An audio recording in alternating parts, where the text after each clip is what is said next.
Bonjour. Alors, bientôt déconfiné, enfin, un peu quoi.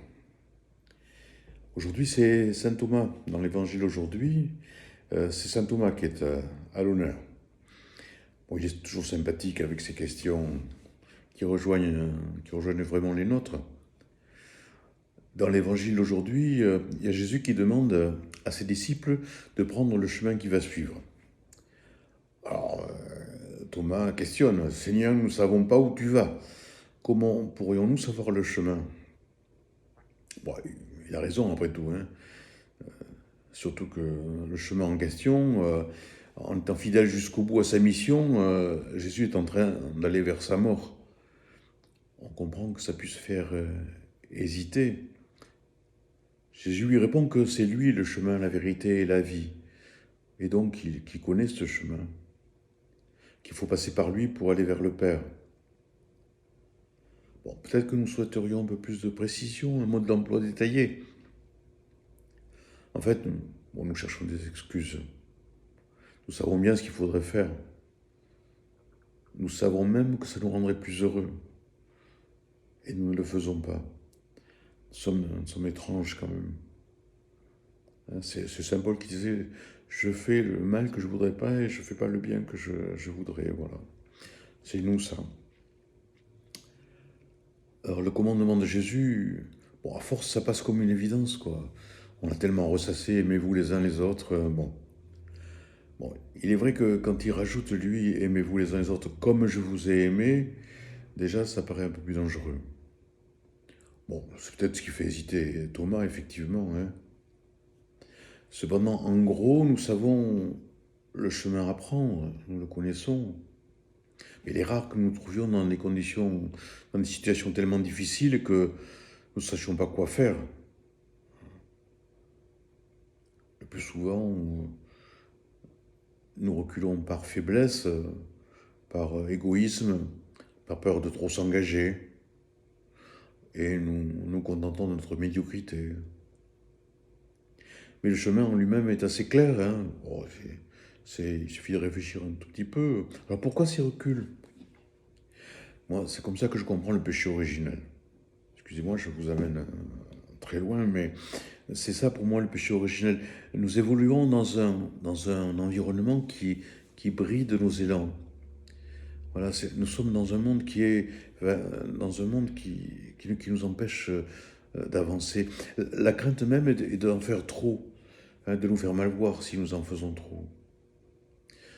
Cette paralysie nous gagne, nous pénètre jusqu'au plus profond de nous-mêmes. Chaque fois que nous voulons prendre notre élan pour sortir de l'ornière, eh bien, nos lourdeurs nous font retomber. En fait, bon, faut pas trop rejeter la pierre sur l'extérieur, parce que même quand l'étreinte du monde se desserre un peu, comme actuellement, où du temps s'offre à nous, nous trouvons le moyen de ne pas mettre en pratique toutes ces bonnes résolutions que nous avions prises pour quand nous aurions le temps.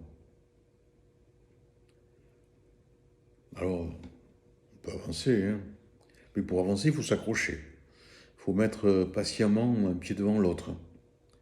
Faire attention à ne pas repartir en arrière. Se relever à chaque chute. Ne plus dire c'est ma nature. Voilà. Une fois qu'on a dit c'est ma nature, je ne peux rien faire si je suis comme ça. C'est croire qu'un changement est possible en nous et puis dans notre environnement, qu'on peut faire changer des choses. Bon, nous ne nous débarrasserons jamais complètement du poids qui pèse sur nos épaules. On est d'accord, hein. Et comme dit Jésus, il faut faire avec. Enfin, il ne dit pas comme ça, hein. Il dit il faut prendre sa croix et le suivre, mais sans nous laisser écraser par cette charge. Il faut avancer. Quand nous tombons, il faut se relever, il faut repartir. Ben, c'est à ça que Jésus nous invite. Alors, ce qui nous aide bien, c'est la prière. Grâce à elle, nous évitons de nous penser seuls. Avec son éclairage, nous réussissons à croire que la force de l'esprit nous habite et que cette force nous aide à nous arracher à la boue. Cette boue dans laquelle nous avons l'impression de nous enliser parfois, de ne plus pouvoir nous en sortir. Donc il y a la prière. Et puis, qu'est-ce qu'on ferait sans les autres? Hein, nos proches, ceux que nous aimons, qui nous soutiennent, qui nous aident à nous relever, auprès de, auprès de qui on peut se réfugier quand on est dans la tourmente. Alors les croyants et les autres d'ailleurs, hein, ceux de qui nous nous sentons proches, sans qu'ils partagent obligatoirement notre foi, mais proches parce qu'ils sont là, ils sont fidèles, ils sont présents, ils ne nous jugent pas, ils nous écoutent, ils sont simplement proches. Et la plupart du temps, c'est ça qu'il nous faut, c'est tout. Ils sont sur le chemin de Jésus, dans sa vérité, vivant de sa vie. Des fois, ceux qui sont sur ce chemin-là, ils n'ont pas la bonne étiquette. Mais le principal, c'est qu'ils soient dans l'amour. Bon, ceci dit, c'est pas plus mal quand même s'ils reconnaissent un jour que Jésus les accompagne sur ce chemin. C'est à nous à peut-être leur donner envie de le découvrir. Allez, au revoir. À demain.